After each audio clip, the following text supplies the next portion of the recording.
അതിനോട് performance ഗംഭീരമായിരുന്നു. Climax ഒക്കെ അടിപൊളിയായിരുന്നു. മലയാളത്തിൽ ഇങ്ങനെ ഒരു ഫ്ലൈറ്റിലൊക്കെ വെച്ചൊരു കിടലൻ ഫൈറ്റ് ഒക്കെ ഉണ്ടായിരുന്നു. ഫസ്റ്റ് ഹാഫ് സെറ്റപ്പ് ആയിരുന്നു. സെക്കൻഡ് ഹാഫ് കൊള്ളാം, അടിപൊളിയാണ്, നൈസ്. നന്നായിരിക്കും, നല്ല സിനിമ കണ്ടിരിക്കാം. കൊള്ളത്തില്ല. അല്ല, വേറെ കുറെ ഇംഗ്ലീഷ് പടത്തിന്റെ ചതച്ചരച്ച് എല്ലാത്തിനും കൂടെ ദഹിക്കാത്ത രീതിയിലൊക്കെ സുഖമില്ല. വെയിറ്റിയാക്കാൻ ശ്രമിച്ചിട്ടുണ്ട്, പക്ഷെ അങ്ങ് ഏറ്റിട്ടില്ല.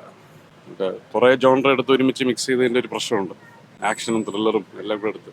Nice movie. കുഴപ്പമില്ല, നല്ല പടമായിരുന്നു, നല്ല സിനിമയായിരുന്നു.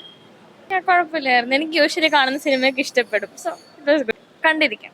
സെക്കൻഡ് ഹാഫ് ഭയങ്കര എന്തൊക്കെയോ കുറെ കാണിച്ചു വെച്ചേക്കുന്നു, അങ്ങനെ എല്ലാം കൂടെ മൊത്തത്തിൽ പോലെ എന്നുവെച്ചിട്ടുണ്ടെങ്കിൽ കുറെ കണക്ട് ചെയ്യാനൊക്കെ വളരെ ബുദ്ധിമുട്ട്. എല്ലാം കുറെ അവിയൽ വരെ ആക്കി വെച്ചിട്ടുണ്ട്. കുഴപ്പമില്ല, ആവറേജ് മൂവി അത്രേ ഉള്ളൂ. കാണാനായിട്ട് ടോവിനോ കുറച്ച് മാസ് ഉണ്ടായിരുന്നു. സ്റ്റോറി ലൈൻ വലിയ കിടിലായിട്ടൊന്നും ഇല്ലായിരുന്നു. എന്നോട് അടിപൊളി സിനിമ. ഫസ്റ്റ് ഷോയ്ക്ക് തന്നെ കാണാൻ വന്നതിൽ ഭയങ്കര ഒരു ലക്കായിട്ട് തോന്നുന്നു. അടിപൊളി ഷോ. കുറച്ചുകൂടി ഇപ്പോഴത്തെ റെലവൻറ്റ് കണ്ടന്റ് ആണ്.